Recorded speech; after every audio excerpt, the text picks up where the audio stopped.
Like I said, we'll just move on. Now her. Uh-oh.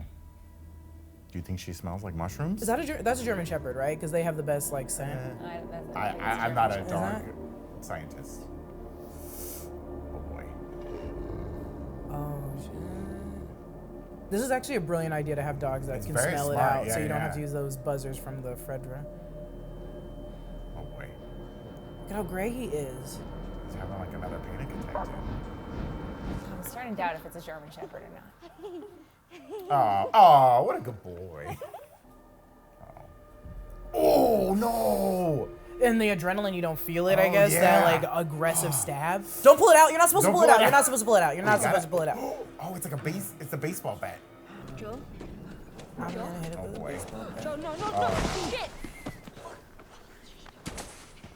Joe? Joe? Ooh, don't touch it. Ooh, baby. Joe, open your eyes. Infection. Open your eyes. Joe, you gotta get up. Oh, honey. That's like Simba and the Lion King. Oh no. Oh no. I can't stand those scenes. Welcome back to New Rockstars, The Last of Us, episode 6. Ken is here. A show where I finally felt safe for about 40 minutes of this episode runtime for once. And hey, This was the most joyous episode of the show I we've called my had. mom. I called my mom and I said, Mom, wake up. It's a good day. It's a good day. Safe episode. This is The Break Room, our daily show that keeps you updated on all the nerdy news that you need to know. And today we're talking all about Last of Us. So grab some family and saddle up. Do not fall off as we dive in. I'm Jessica Clemons, and with us today is Brandon Barrick. Oh, hello. I just want to get a drink at the Tipsy Buffalo. What a good name for a bar. I love it. That was my nickname in college. And Anna Vanston. Everybody loves contractors. Wait, sorry. I could hear my mother from across the country yelling like, no, not contractors. She's had a rough experience doing some renovations. Oh, okay. That makes sense. As a reminder, for this first part of the episode, we will be spoiler-free, except for, what you've watched of this show so far. But we won't be talking about anything that happens in the games or anything that happens in part 2 or anything that we might know about the future of this show. So we'll just stick to what we know about this show as it has rolled out so far. We recommend, if you haven't played the games, to avoid reading the comments if you don't want to be spoiled. And if you're in the comments, try not to be so spoilery, or a dog will come and smell it on you. They can smell when you give out spoilers. It's a German Shepherd. It is a German Shepherd. There are a few foreshadowing moments in this episode for folks that have played the game before, but we'll be leaving those out of the episode recap, and we'll cover them later. We'll give you lots of warnings before we talk about game spoilers or spoilers for the future, so you'll be warned about that. But for now, this episode begins with a reminder of what happened last week. Why, Craig Mazin? We saw it. We lived through that trauma. We don't have to see it again. Mm-hmm. We cut to 3 months later. They're making some progress, and suddenly it's winter. That's how seasons work, folks. Joel interrogates a couple in their cabin and asks for some directions. This is my favorite couple in the apocalypse. I want to live there. I want to live with them. Yeah, They were great. Easy. You may recognize character actor Graham Greene, who played Marlin, who's a Native American actor who's been in like everything. He was in like Dances with Wolves and Maverick. He's going to be in the upcoming Echo series. We saw him at D23. Great. I mean, just so many good quippy lines. I love that they'd been there long before the apocalypse. And even though they're on guard, like the woman couldn't help but like give them soup. Especially she's got a little girl. I love her. And she's got a mouth that he's like, holy hell. Just great. They were so great. I love them. It's been nice to have an episode where I love how much Ellie curses, but it's been addressed a lot in this episode. They're like, you have a mouth on you. Well, like how like the growing up in Fedra in this awful place in the Bossa QZ, you got a much more of an edge than you do if you have like a nice community to be a part of. This couple does have some bad news though. Anywhere there used to be people, you can't go there anymore. And the best advice on how to go west is to go east. And they warn Joel and Ellie about a group of people murdering humans and infected west of the river. They've never seen them, but they just see the bodies floating down. Also, it's important to note they have seen no sign of the fireflies, and that's what, Joel and Ellie are searching for. On their way out, Ellie steals a rabbit, and Joel rapidly becomes an old man with some intense chest pains. Us all aging men out there can identify with that. You know what that's like? That's me going up 2 flights of stairs. I'm like, this is it. Leave me here. Leave me here. Despite the warning, Joel and Ellie continue west into Wyoming. The show has started dropping more and more hints that Joel's care for Ellie is growing, and he's fighting it. Yeah. He's There are really lots of little liking her. like parent moments, like put that down or get down from there, you're gonna break your neck. That's a little, they're so close now, and it's so sweet to see. And then, blah, blah, blah, blah, blah. Go ahead, Jessica. I was gonna say, will this show make it to Father's Day? And it won't, right? There's 3 episodes, so I don't think it will. At night, Joel duct tapes his boot. They've been traveling on foot for months now. Ellie shares a drink and her passion for space travel with Joel. Shout out Sally Ride. I just want to point out here, okay? This is more Michael Collins' replacement, okay? The names she drops are Neil Armstrong, Buzz Aldrin. Michael Collins was also a part of Apollo 11. He didn't get to land on the moon, but he was in the command module, flying it around, okay? Then they dropped Jim Lovell, which is Apollo 13, if you remember that film, an actual historical event. And then this is the moment I really like. Joel guesses that her favorite astronaut is Sally Ride. I assume because that's who his daughter's favorite astronaut was. And I thought that was a really touching moment because that's how he knew that she liked Sally Ride. Sally Ride, an awesome astronaut, by the way. I feel bad because as soon as they said it, I was like, who's Sally Ride? I'm not a history buff when it comes to our astronauts. But you are, so thank you for that. Also, an interesting detail, they have a fire here because they're in the middle of nowhere and less worried about the people finding them, which I thought about a lot during that episode. I was like, I was like, I guess there's no one there. Because there was also not that many trees, so you would see that fire from a very far distance. Right, but I think they imagined, because before they're traveling along a highway, a charted path, and if people were also traveling, they would see the smoke. But I think in this instance, they're like, oh, we're on horseback, or we're walking, we're out in the middle of nowhere. I think we're okay to do a fire here, because there's no one around searching for people out here. No one would kill those 2 anyway. Who would want to kill them? Who'd want to kill them? They're so nice. I would. I wouldn't. I would never kill Ellie. I love her. Ellie mentions her concern about the vaccine and her inability to save Sam, and it's really sad. Ugh. Joel goes into dad mode and reassures Ellie. If Marlene says they can do it, and offers to take both watches. He falls asleep, this time with the good ear still up, but Ellie takes the second watch. Yeah, I love how she's showing, I've been learning, and, he kind of acknowledges that. He's mad, but he's, also very proud. You can see it in his face. And he kind of, nods to say thank you for, letting me get some sleep that he probably really needs. Well, and we see it at the end of the episode, how much that trust has grown when she's like, gun? He's like, gun. Get that gun. Get that gun, girl. Get that gun. They continue towards Jackson and pass a dam that will be familiar to game players. Ellie asks if it makes electricity, and Joel says, yeah, don't ask me how. I don't have a clue. Literally what every gamer was thinking. Right. How? How? This is a small change after Ellie called Joel's bluff about the siphon in episode 4. There's also a great reference, which she says damn very funnily, and he references Bill Livingston, the author of our favorite pun book. They're circled quickly by a group of raiders, ? We don't know who they are, with a dog that can smell infected people. The dog clears Joel and moves on to Ellie. There's an interesting thing to note here. We saw it in the opening clip there. The camera holds on Joel while Ellie is being searched, and we get that same kind of sound design we did in episode 1, when Joel is being held up by the Fedra guard and he's waiting to see the results.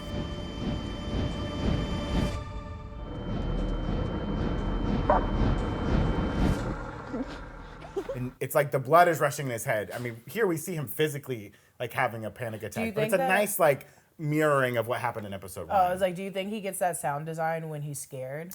Yeah, and I think it was just reminding the audience of where his headspace is, and is he thinking I can't fight all of these people? One guy he could take, right, and surprise. Well, they had rush. him put the gun down. Right. He doesn't have his gun. He can't rush 10 people on horseback, all pointing guns at him, right? Not with that attitude. Not with that attitude. You gotta have a winner's attitude. But as this is happening, Maria hears Joel is looking for his brother. Her ears perk up, and that's their ticket into Jackson, baby. What a town! What a beautiful town! Jackson, go ahead. Okay, I'm not singing more Johnny Cash. Man, how comforting was it to spend some time in Jackson? Oh, baby, stay! Just stay! There's so many instances. Which, this is why I wouldn't make for a good television show. Right. I would have stayed. I would have stayed at different places. This is Bill and Frank all over again, where they leave the next morning. It's so spend a nice. week, spend 2 weeks. And honestly, kick back.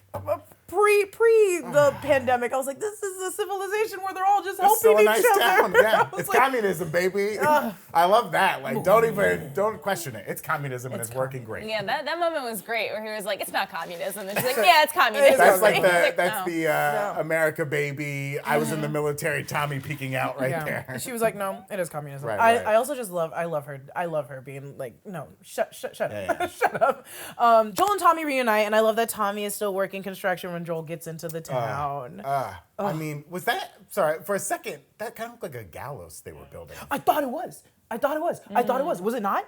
I don't didn't think note it it. was. I just that was the first thing I noticed was oh, this feels like a gallows or something I like thought that. they were making something bad. I thought they were becoming Fedra. Okay. Well, they have a jail. They gotta hang But someone. they never used it. They Yeah, never no one used is it, but you gotta have the threat of the gallows.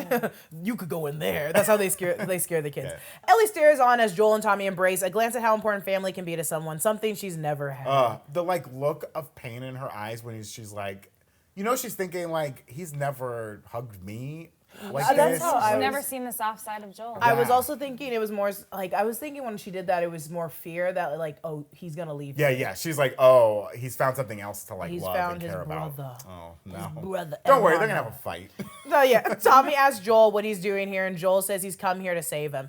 Damn it, Tommy! Why did you stop calling Joel back? Yeah, that was rude as hell. Tommy. That was rude. At lunch, Ellie gets stared down by a local and is immediately hostile. And we learn that Tommy and Maria are married with a kid on the way. I also love here how like we see Ellie's classic fast eating, and Joel's kind of picked it up a little bit too. He's eating a little quick too. Yeah, they're both survival They're eaters. both hungry, and they're both Yeah, they're like looking while yeah. they're eating. That's that prison style eating where you gotta block your food. Be like, no, Oh, I'm just gonna prison take my food. rules, bitch. I love Ellie's edge, man. She's tough. I like it. Oh my God! Keep reading. Keep yeah, going. These 'cause little the hair. sheep in their little town, they don't know what it's like out there. You gotta have an edge. They're so cute. I love the sheep. I would want to be a sheep farmer too. Oh, they were yeah, so sheep farming's the way cute. to But go. they're gonna be eaten. Plus, you get a good dog to round them up who can smell fungus. It's great. I guess everyone in this episode is going to have like a super weird relationship with family and new family dynamics. That's why they called it kin, baby.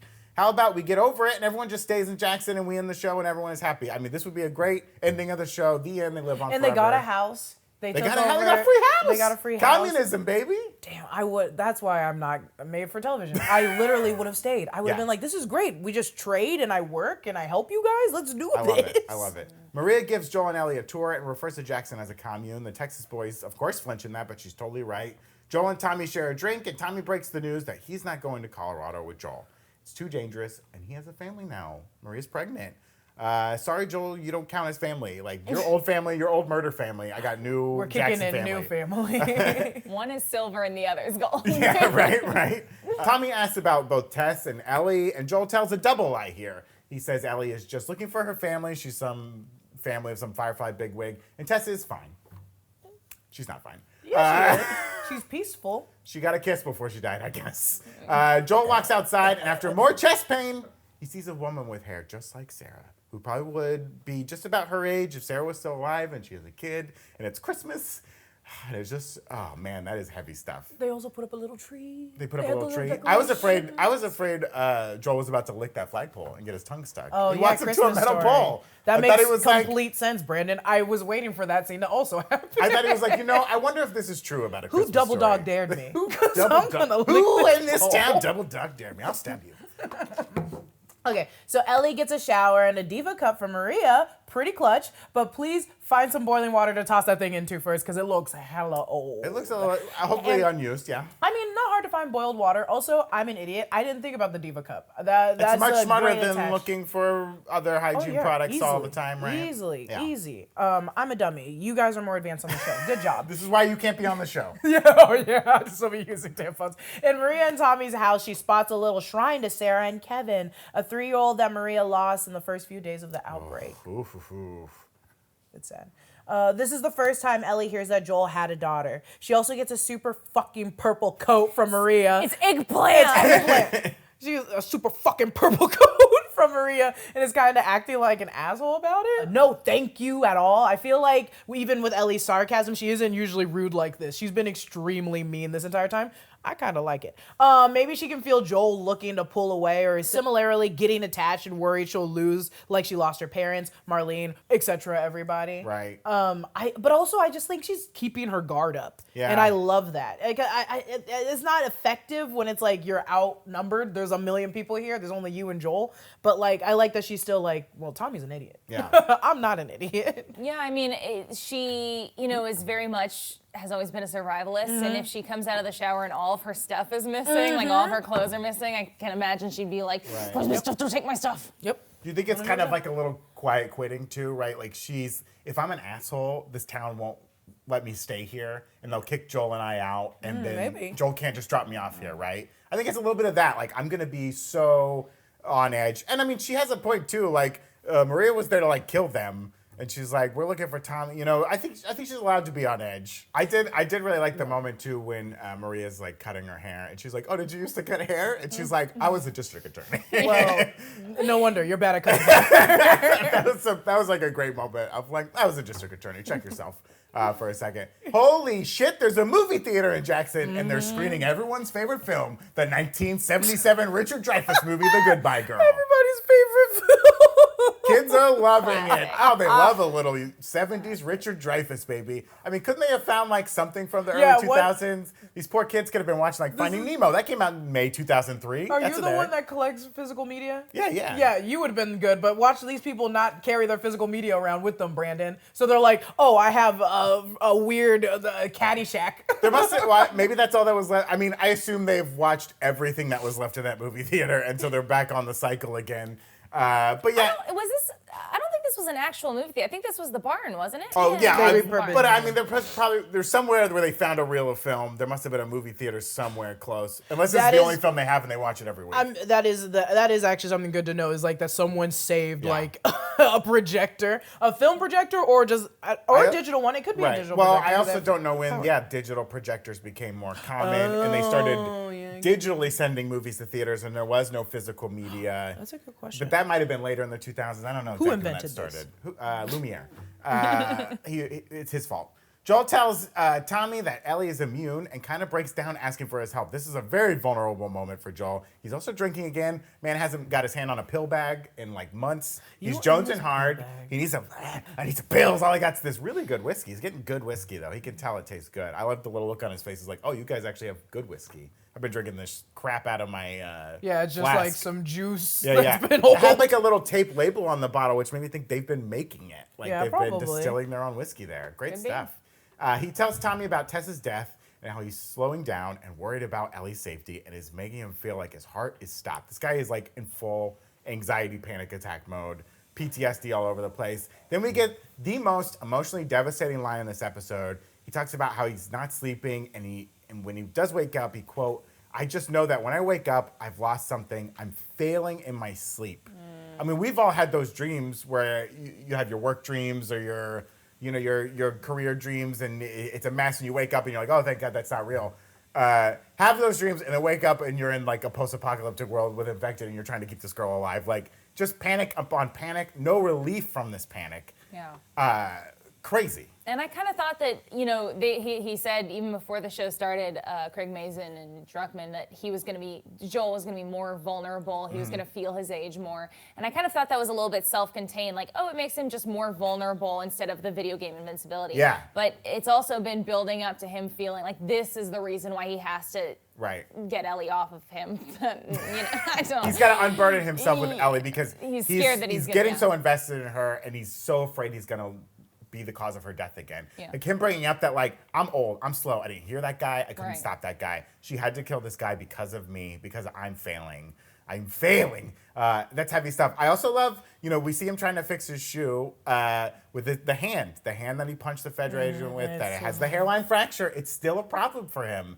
And I think the shoes are a good metaphor here. He's putting duct tape on it earlier, a quick fix to a problem, when the real solution is replace the boots, my guy. And Tommy. Look to Tommy community. helped, You yeah. can't do it all yourself. You have to look up for help. Remember, he thinks he's Tommy's savior, and here he is begging Tommy to save him.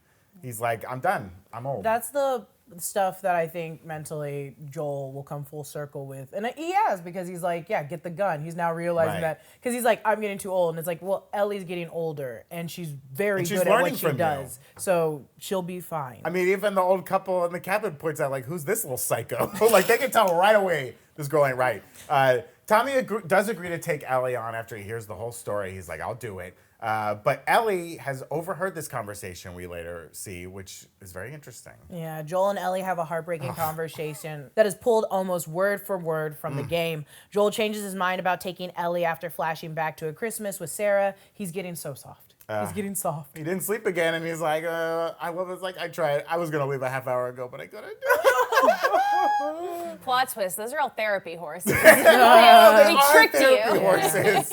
We tricked The you. We horses gave run you the town. feelings. These communist horses. This is Animal Farm, It's baby. the sheep and the horses. 4 legs good, 2 legs bad. Oh my God. They leave for the University of Eastern Colorado and get there without a hitch, but there are no signs of fireflies at the college, just some monkeys. A group of raiders arrives on the campus and Joel and Ellie try to make it to their horse, but Joel's bad hearing gets him again and one of the raiders sneaks up behind him. Joel takes a gnarly wound to an abdomen from a broken baseball bat that I thought was a shiv from prison. I thought it was a prison shiv, but Brandon was like, just because it's a baseball bat, and re-showed it to me and it is. Before snapping the neck of his assailant, he straight up chokeholds. Yeah. Yeah, was this the first time that he choked someone, or he snapped his neck, but choked someone like that, like in the game? Yeah, I think so. We haven't really seen him do that before. He's gotten in tussles, but that move is like very game move. I don't know. I've never done it, but I can tell you it's probably physically so hard to break someone's neck like that without training. So I was like, he's just doing this pure like adrenaline. I could do it. I can do it. And I bet he's done it a few times, right? You can do it to chicken, just grab a chicken. Try it on me right now, because I'll kick your ass. We got time? We got time on this? Yes, but we don't have the health insurance. That's true. I know you have a ship I got also, life so I would insurance. never do it. Yeah, I keep it in my sock. Yeah, I did love,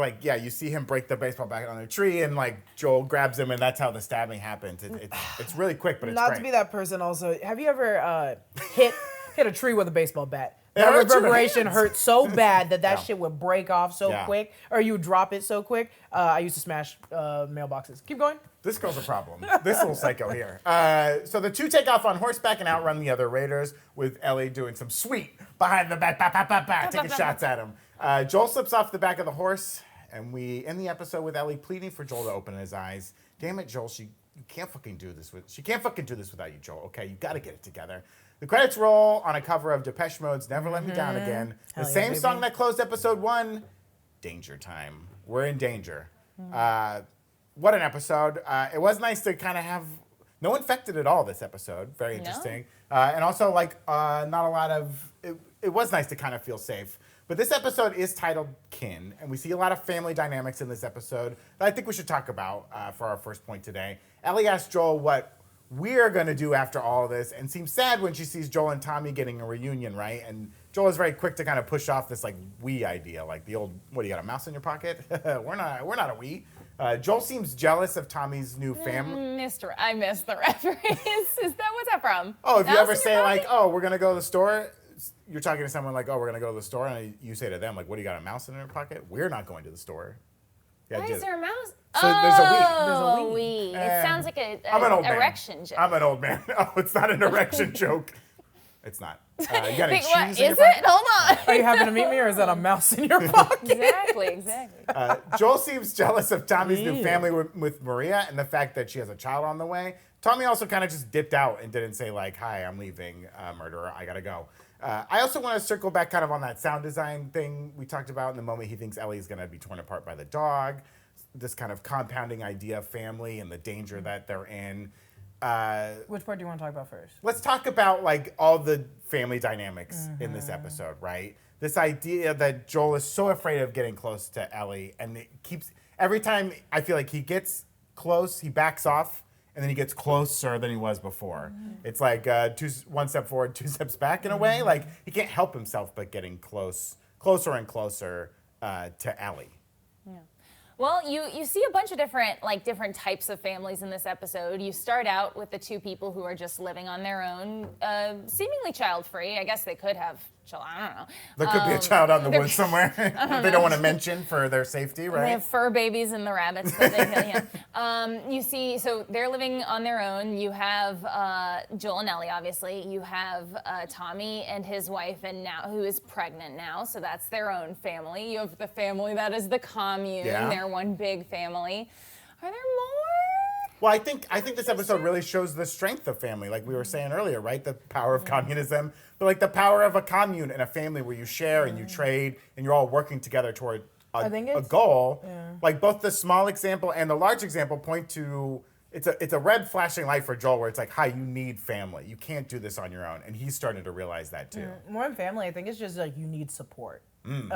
Even in your shoe, right? You need support. You need good shoes. You need the support. I think Tommy's is more interesting because it's the situation of you had a daughter, and do you remember how much that took a toll on you when she passed? I'm gonna be that dad now, and I have to protect my child. I can't go to Colorado, and he's just I need you to do this one favor for me, and he's and it's also the fact that like Joel thought like I'm protecting my little brother, and it's like, well, he's not a little brother anymore. Right. He has a family now.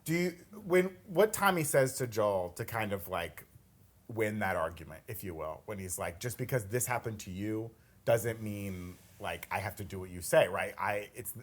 It was a sharp dagger. That was the first stabbing that Joel took this episode. Is that fair for Tommy to say that? He later apologizes, right? But was it right for Tommy to say that? Is he right? Well, that's the interesting part. Is like as a little sibling, it's like if you had your entire life, your brother looking over you and doing all these things and telling you what you did wrong. Right. Like you were the mess up. Even before the pandemic, he was like, yeah, my brother's in jail again. He's always doing this bad things. And it's like looking down on him. And then finally standing his own ground, fighting his own, meeting a woman, falling in love, getting married, having a child. And he's like, no, I can't do this. Like you always put this on me and I'm not going to take it. Like I can't do that for you. You have to do this yourself. I don't think it was like right. But in the moment of being like a little sibling and having all this on your shoulder, it probably came out as kind of word vomit and an honest truth. Because, I mean... Yeah, there's a difference between what's true and what's right or kind Right. to say, you know? And I think his words were like, time doesn't stop, or like, time can't stop, or something like that, which, watch time, that whole motif.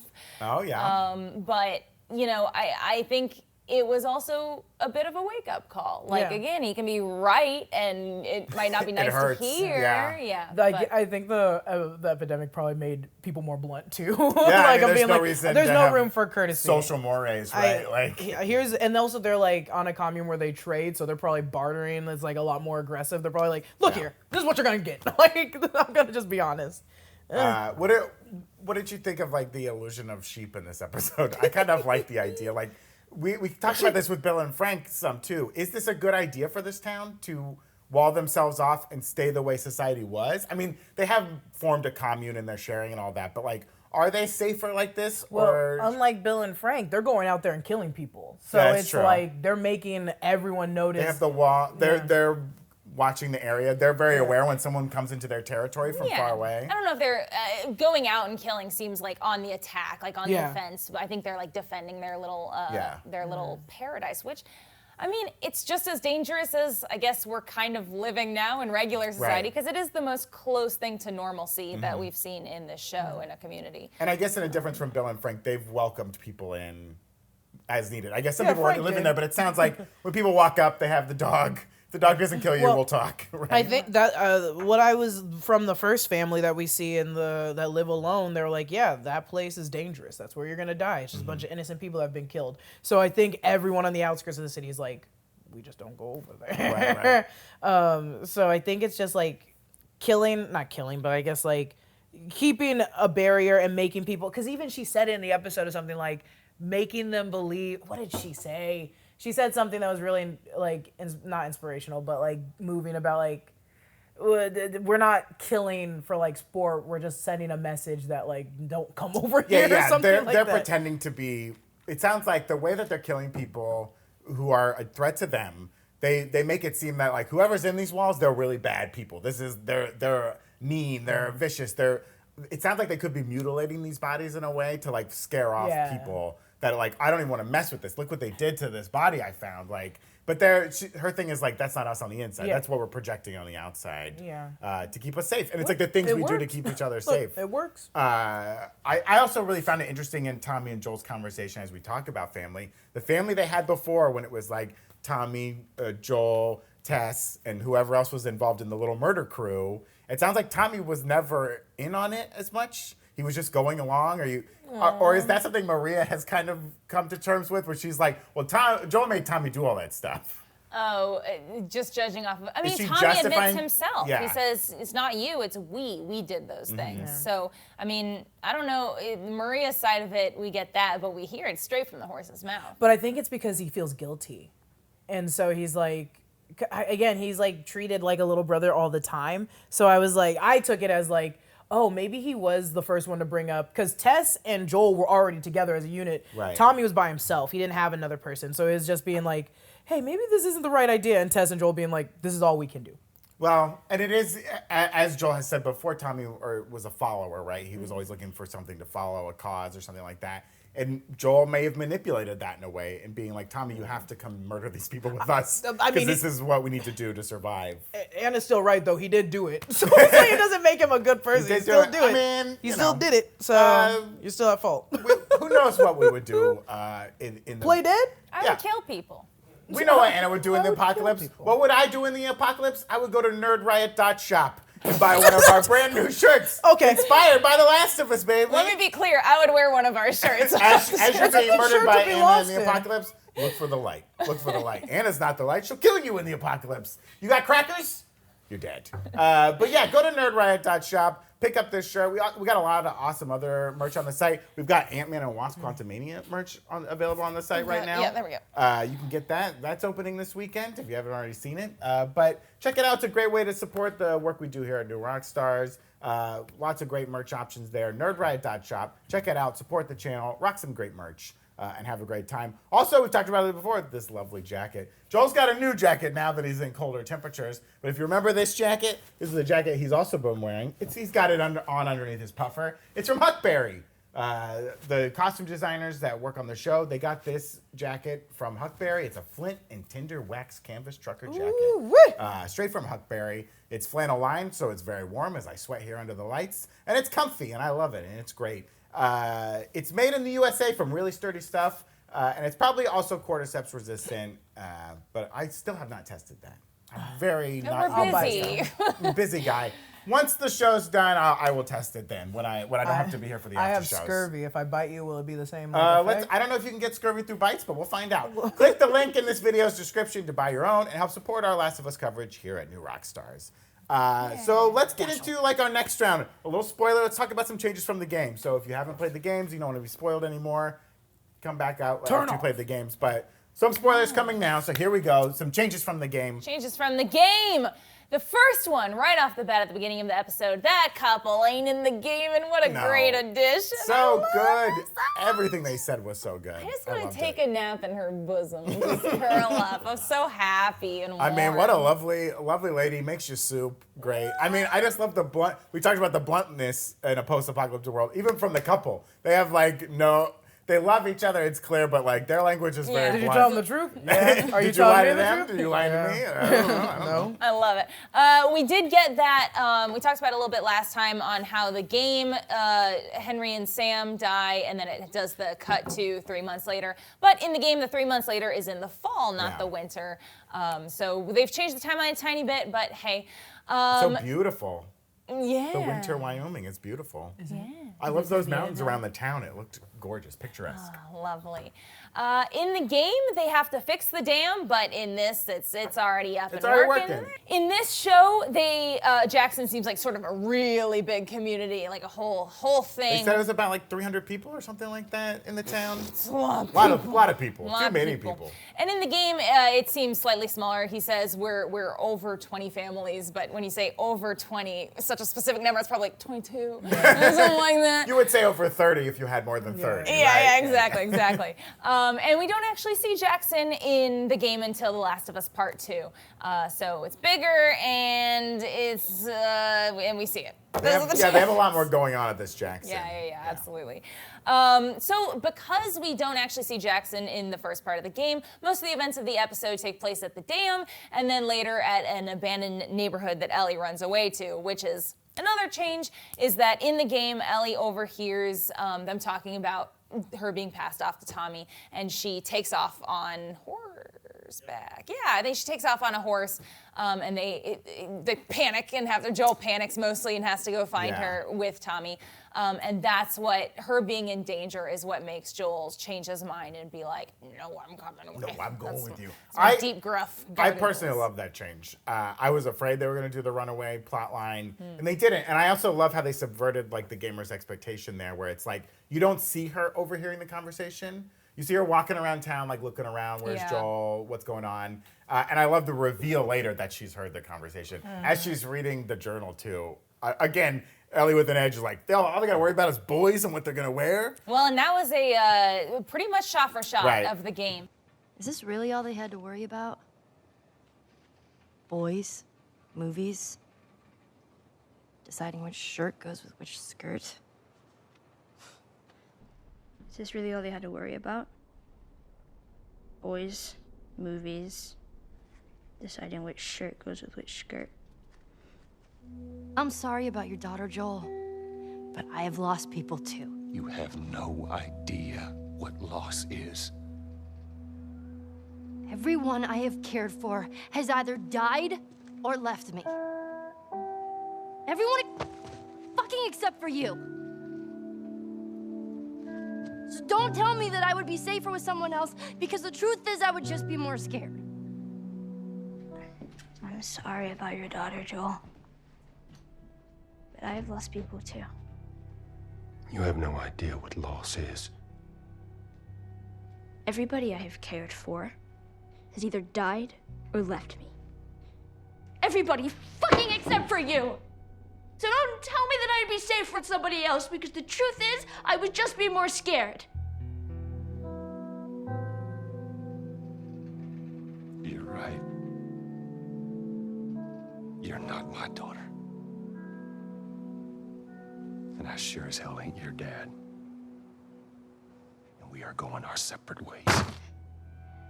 You're right. You're not my daughter. And I sure as hell ain't your dad. Now come dawn, we're going our separate ways. I do love they didn't do the whole runaway thing. Joel being there in the morning was like a nice, cute surprise. Yeah, I mean, really, it makes sense practically because not much happened during, like, there's no reason really for her to run away. The same scene takes place, and it's mostly gamer shit. Like, have Joel shoot. Gamer stuff. Just gamer Missions. shit. Missions. So Maria is pregnant in this one and lost her son. Those are new details. She's just chilling in the game. She's just chilling, being a little leader. They gave her a lot more agency here, which I really like. Also, did you recognize? She was still pretty sassy. Did you recognize Maria? Who is she? She is Tara from True Blood. No, it's Another not. HBO No, show. it's not. That's No, Tara it's from not. True Blood.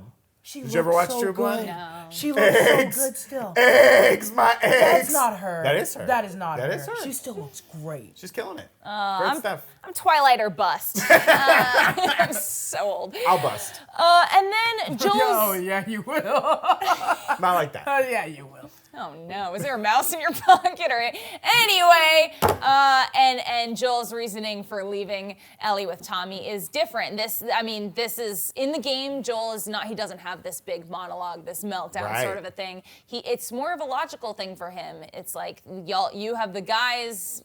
You should go take her and finish this off. I also on that real quick, the panic attacks that he's having. That's like kind of a new device for the show, which I really like that. It's very interesting because, I mean, having in the game would be weird, like press X to breathe slowly. I don't know. But like, it's a very interesting device. And I love that thing too. It's like, not that he wants to get rid of her because he's just sick of it. It's that like, he knows that he's falling in love and like, he's like, I've got to get away from this because my body can't handle it. Yeah, that layer of vulnerability and fear was so effective. Yeah. And that whole monologue was probably my favorite part of the episode. Yeah. I really loved it. So yeah, as we mentioned before, there are no infected at all in this, including the University of Eastern Colorado. The way Joel gets that wound is different in the show than in the game. Broke a baseball bat in the show. In the game, he falls onto a piece of rebar. It's really like shocking. Like it's one of those like almost like fall on a fence moments where you're just like, oh my god. And as Ellie, you have to pull him off right in the game. Like, I do also like the change of not the rebar thing because that is a very superhero moment, right? Like I think we could believe that Joel could continue to live from the stab. Yeah. The whole like pulling someone off of rebar is very intense. I loved it so much. I want it. I just love gore. So I'm sure we'll get more gore. I was very like, oh, I can't wait to watch Ellie pull him off of this giant slab. We'll get into our kill counts for this episode, and it's not gonna take too long because there's only one death this episode. Joel gets one by strangulation and broken neck. Is that pretty the powerful. Kill, is that the kill of the week? That's the kill of the week here on The Last of Us. The kill of the week. So real quick before we wrap up this episode, and we're in full spoiler mode now, we can talk about second game, we can talk about whatever we want. A question I have for you both is like something we've heard on the podcast, the after show podcast for this show from Craig Mazin and Neil Druckmann, is that the creators have talked a lot that there are still a lot of surprises in store for people who have played the games and are watching the show. The next episode of this show is called Left Behind, the title of the DLC for the game that exists mostly in flashback, but still has some of Ellie looking for meds for Joel. We'll see what happens there. What changes to the end of the season do you think we're going to see? I wonder if they're going to avoid the more like... Eating humans? Oh no! When he gets Ellie, when he is on top of her, and that's a very visceral moment. Yeah. I don't know if that's the right word, but it's just like I don't know if they're gonna avoid that.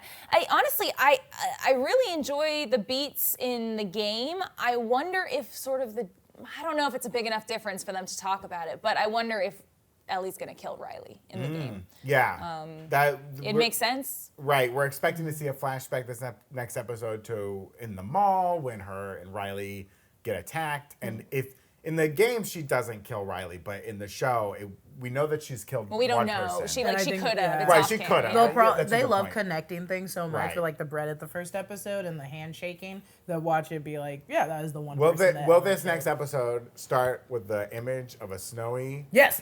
forest rabbit. floor and a little rabbit come hopping? Yes. And people who know are going to look to the people watching the Okay, show who don't know. Maybe it won't be as gruesome as an arrow.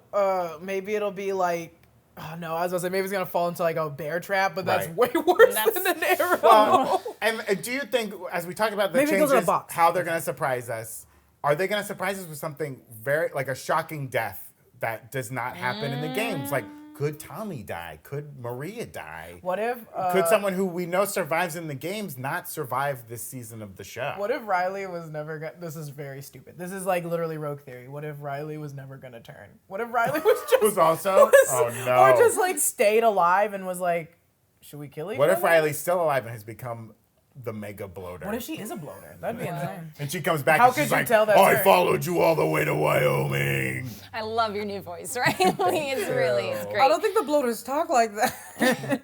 I don't know. I think if it's not as small as shooting Riley, I don't think they'd change too much about the DLC because they've already introduced the arcade game, so it feels like they're setting Right. that specific mall Yeah, yeah. scene up. I think it'd probably have to do with the cannibals and all that, and maybe the fight in the how that goes barbecue down. place or whatever. I think if she did kill Riley, it was probably with that knife. Her mother's knife. Oof, tough stuff. Here's something I noticed in the show. In the barn, when they first get there and are eating that thing, and she gives the mean mug to the girl, could that be Dina? Oh, very The interesting. actress kind of looked like the in-game. Well, there was a lot of kind of like foreshadowing of part 2, right? We saw Shimmer, who is Ellie's horse in part 2. The cute little pony. I love we it's a saw. pony So now. cute. It's got to grow up a little bit. We also learned that Joel wants to settle down at an old farmhouse and raise some sheep. And this is kind of what Ellie and Dina will do in The Last of Us Part 2. Is she going to steal his idea? Could Joel die this season? Would that be totally insane? I don't know. That's on. I think that's a TV. It's on the audience for TV versus the audience for games. If it will come across for HBO Max like a good idea to kill Pedro Pascal that quickly. Right. I think the big moment is his decision to, and then his decision to take her and then lie to her. I feel like that's a good season finale. Yeah. I do. When he said that sheep line, I did clock it, and I was like, oh my god, that's gonna be why Ellie's so about raising Starts sheep. a farm. Yeah. Ugh, adorable. There it is. So that is it for this episode of The Break Room. We'll be back next week to discuss episode 7. But we also do the show every day live at 3 p.m. talking about all the nerdy news you love and all the nerdy news that you need to know. Follow me at Lulu_Clemons. Follow Brandon at Grin and Barrick. Follow Anna at It's Anna Vanston. Subscribe to The Break Room wherever you get your podcast, and we'll see you Tuesday. Thanks for watching. Goodbye. Damn!